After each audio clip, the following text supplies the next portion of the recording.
সম্মানিত দর্শক, আসসালামু আলাইকুম।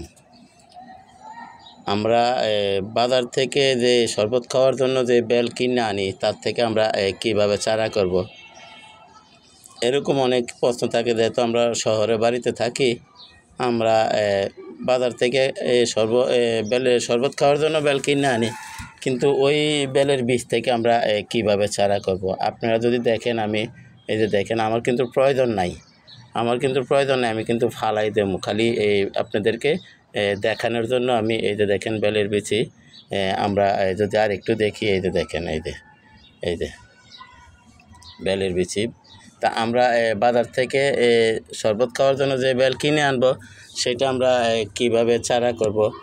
আমি যাদের অনেক প্রয়োজন, অনেকে বেলের পাতা অনেক উপকার করে, বা বেলের সব কিছু অনেক উপকারী, কিন্তু তাই আমার তো প্রয়োজন নাই, কিন্তু তাই আমি এই ভিডিওটা দিলাম, সবাই দেখেন যাতে উপকার পান। যারা বেল পাতা টাতা খায়, অনেক বেলের পাতা অনেক উপকার, তাই আমি ভিডিওটা দিলাম। আমরা এই যে দেখেন, রমজানের মাসে শরবত খাওয়ার জন্য যে বেল আনছিলাম, সেই বেল আমরা মনে করেন এই শরবত খাইয়া আমরা এই বিচিগুলা আমি এইখান থেকে মাটি উঠাইয়া, এই যে এরকম মাটি উঠাইয়া, এই যে দেখেন উঠাইলে আরও, এই যে দেখেন আরও বড় হয়।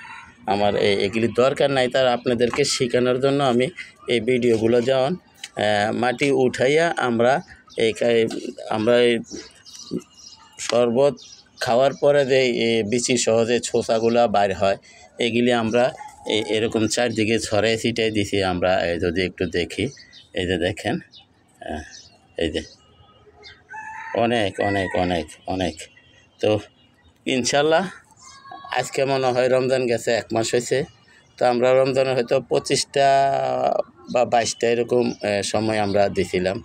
দেওয়ার পরে দেখেন এই যে বেলের গাছ প্রচুর হয়েছে। আমরা যদি একটু এই যে দেখেন, আরও দেখাইতেছি আপনাদেরকে, আরও প্রচুর বেল গাছ আমি কালকেও উঠে ফালাইছি, কিন্তু আমার তো এগুলি প্রয়োজন নাই। আমরা বেল গাছ কী করব। কিন্তু অনেকে আবার এই যে বেল পাতা খায় উপকারের জন্য, অনেক বেল পাতা কিন্তু অনেক উপকার করে, তাই তাদের উদ্দেশ্যে ভিডিওগুলো দিলাম। আপনারা দেখেন, আমরা যদি আরেকটা টপ দেখি, আমরা 2টা টপে দিয়েছিলাম, যদি আমরা একটু দেখি দর্শক, এই যে দেখেন, এই যে বেলের বিচি, আমরা একটু ভালো, এই যে বেলের বিচি। তো আমরা যারা এই বাজার থেকে বেল কিনে আনবো খাওয়ার জন্য, আমরা চিপড়াইয়া বা বেলকে যেভাবে আমরা পানিতে চিপড়াইয়া আমরা লোয়ার পর যে খোসাগুলো থাকে বিচি সহ, এই খোসাগুলো আমি এইভাবে যে কোনো গাছের টবের সাথে আমরা এই খোসাগুলা ছড়াই ছিটিয়ে দেব। ছড়াই ছিটিয়ে দিলে দেখা গেছে আপনার অনেকগুলো গাছ হবে। তার মাঝে থেকে আপনারা হয়তো আলাদা করে টবে লাগাতে পারেন, কিন্তু আমার প্রয়োজন নাই ভাই।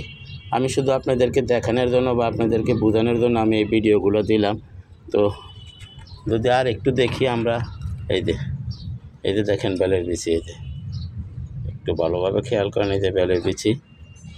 তো আমরা যদি বাজার থেকে এই যে দেখেন, আমরা যদি বাজার থেকে শরবত খাওয়ার জন্য বেল আনি, ওই বেল আমরা পানিতে কচলাইয়া সাইরা যে শোভাগুলো থাকবে, এই শোভাগুলো আমরা এরকম যে কোনো একটা গাছের টবের সাথে আমরা যে কোনো গাছের সাথে টবে মাটির নিচে এরকম পুঁতে দেবো।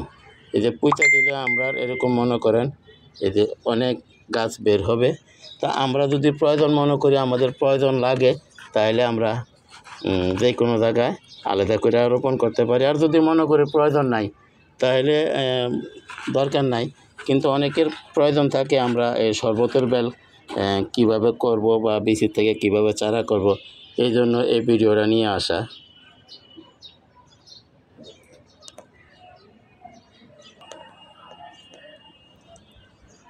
দর্শক দেখেন, আমার এই যে কতগুলো চারা হয়েছে, অনেকগুলো চারা হয়েছে। আমি আবার গতকালকেও উঠে ফালাই দিছি। এগুলো কিন্তু সবগুলো কিন্তু এই যে বেলের বিচি। আমরা একটু ভালোভাবে খেয়াল করে দেখলেও দেখতে পারবো, এই যে দেখেন। তো দয়া করে আমার চ্যানেলটা সাবস্ক্রাইব করেন এবং বেল আইকনটা বাজায় দেন, আমি যাতে এই ধরনের ভিডিওগুলো ছাড়ার সাথে সাথে আপনাদের হাতে পৌঁছায় যায়, আপনারাও দেখতে পারেন, শিখতে পারেন, জানতে পারেন। আসলে তেমন কোনো ফ্যাক্টর না ভাই, আমরা খালি এর টপে অন্য গাছের পাশাপাশি আমরা খালি সাইড দিয়ে মাটিগুলো উঠাইয়া আমরা যে শোভাগুলো ফালাই দেবো, ওই শোভাগুলো ছড়াই ছিটাই দিয়ে মাটি দিয়ে ঢেকে দেবো। অটোমেটিক 20-25 দিন পর বা 1 মাস পর আপনি চারা ইনশাল্লাহ হাতে পায়ে নেবেন। এই যে দেখেন কতগুলো চারা। তো সবাইকে ধন্যবাদ জানিয়ে আজকের মতো এখানে রাখি। আসসালামু আলাইকুম ওয়া রাহমাতুল্লাহি ওয়া বারাকাতুহু।